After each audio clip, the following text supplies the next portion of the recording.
Imagine you're at a cosmic casino, standing at a roulette table that stretches to infinity. The dealer, a 17th century French philosopher named Blaise Pascal, leans over and whispers, "Place your bets, but remember, if you bet on God and he exists, you win eternal bliss. If he doesn't, you lose nothing, but if you bet against God and he exists, you lose everything. So, isn't it safer to believe?" This, in essence, is Pascal's wager, a philosophical argument that suggests belief in God is the ultimate safe bet. But as seductive as this logic may be, it's a wager built on shaky foundations, and it's time to cash out, man. Pascal's wager is often presented as a pragmatic approach to faith, a way to hedge your bets in the face of uncertainty. And that's because it doesn't attempt to prove the existence of God through evidence or reason. Instead, it appeals to our self-interest as humans. Why risk eternal damnation, Pascal argues, when belief literally costs you so little? And ladies and gentlemen, on the surface, this seems like a compelling argument, especially for those who prefer certainty over doubt.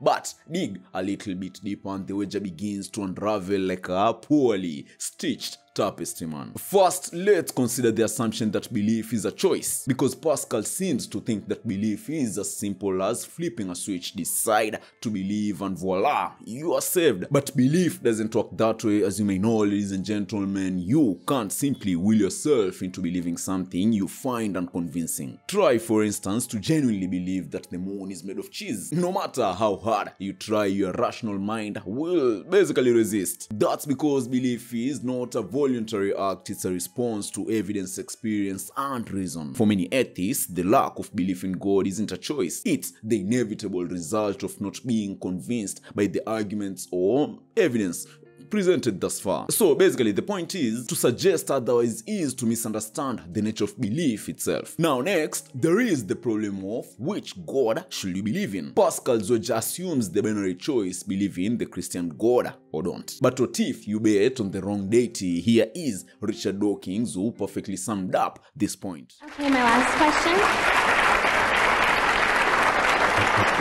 This is probably going to be the most simplest one for you to answer, but what if you're wrong? Well, what if I'm wrong? I mean, anybody could be wrong. We could all be wrong about the flying spaghetti monster and the pink unicorn and the flying teapot. You happen to have been brought up, I would presume, in the Christian faith. You know what it's like not to believe in a particular faith because you're not a Muslim, you're not a Hindu. Why aren't you a Hindu? Because you happen to have been brought up in America, not in India. If you'd been brought up in India, you'd be a Hindu. If you were brought up in Denmark in the time of the Vikings, you'd be believing in Wotan and Thor. If you were brought up in classical Greece, you'd be believing in Zeus. If you were brought up in Central Africa, you'd be believing in the great Juju up the mountain. There's no particular reason to pick on the Judeo-Christian God in which, by the sheerest accident, you happen to have been brought up, and ask me the question, what if I'm wrong? What if you're wrong about the great Juju at the bottom of the sea?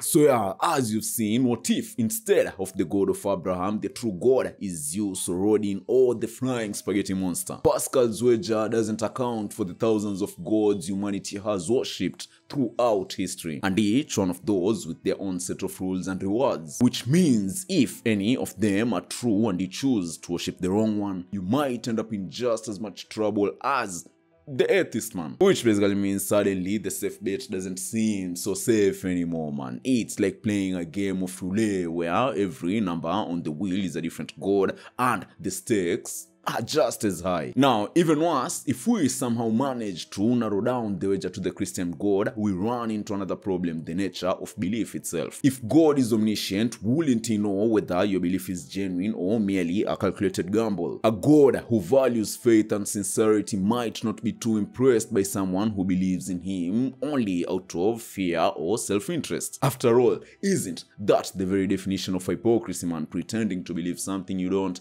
just to avoid punishment. So with this argument in mind, Pascal's wager doesn't just fall as a pragmatic argument, it risks insulting the very deity it seeks to appease. Now let's set aside these theological quandaries for a moment and consider the practical implications of living by Pascal's wager. If you decide to believe in God purely out of self-interest, what kind of life are you signing up for? Because according to me at least, it seems like a life of constant doubt where your faith is not rooted in conviction but in fear. A life where every moral decision is weighed not against your own values but against the threat of eternal punishment. Is that really a life worth living, man? And what happens if deep down you still can't shake your doubts? Do you live in perpetual anxiety, fearing that your lack of genuine belief will doom you anyway? It's a psychological burden that Pascal's wager conveniently ignores. Moreover, the wager itself assumes that belief is cost-free, but it isn't. For many people, belief in God comes with a host of obligations: attending religious services, adhering to strict moral codes, and donating money to church, and so on, man. These are not trivial commitments. They require time, energy, and resources. And for some, the cost is even higher. Imagine being a gay man in a conservative religious community forced to deny your identity to conform to the expectations of your faith, or a woman in a patriarchal religion told to submit to her husband's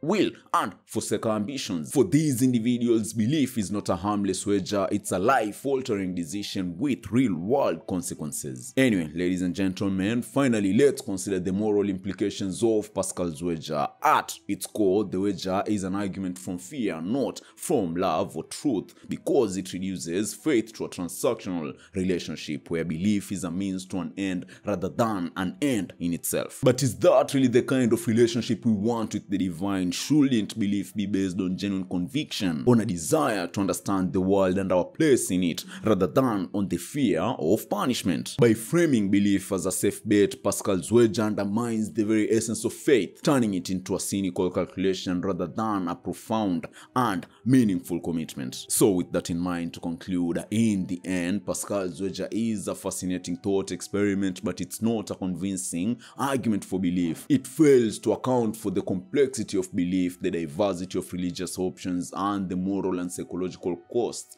of living a life based on fear. It's a bet that promises certainty but delivers only confusion, a wager that asks us to sacrifice our integrity for the illusion of security. And in a world where doubt and uncertainty are inevitable, perhaps the braver choice is to embrace the unknown, to live authentically, and to seek truth wherever it may lead, even if it means leaving the cosmic casino empty-handed, man.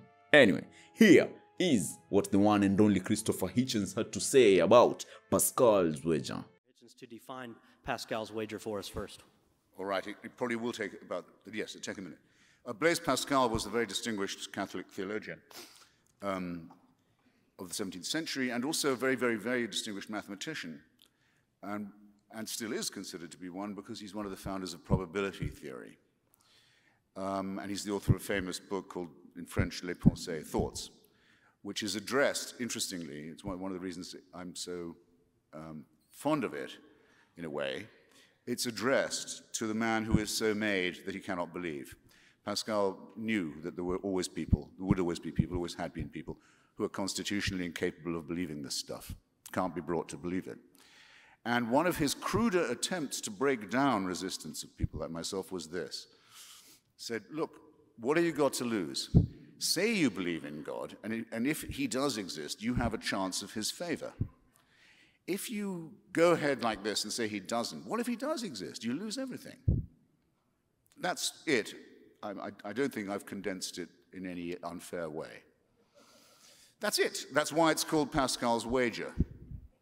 Sometimes called Pascal's gambit, in fact, by mathematicians, but it has the correct echo to me precisely of the huckster on the racetrack saying, how can you lose? Have I got a bet for you?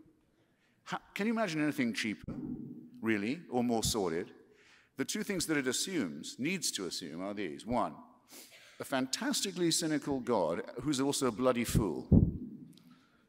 I mean, a nasty and cynical person who's also so thick that he would be fooled by me saying, tell you what, on the flip coin that you exist and I need a break, I'll say I believe in you. He says, oh, I'm really impressed now. You've just undergone a moral transformation.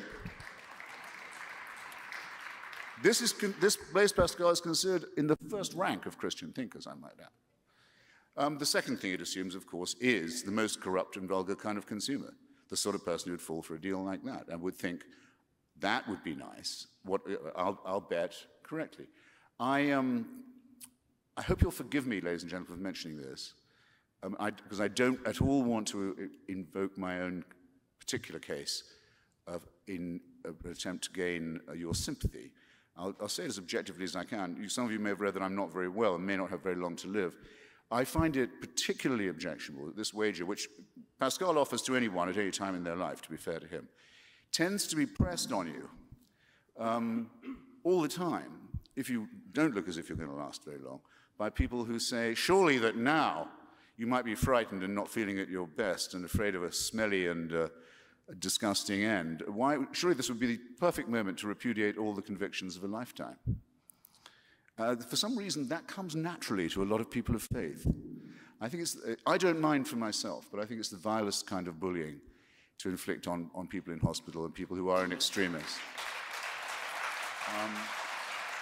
Anyway, thus my curtain raiser to the great Pascal. Thank you.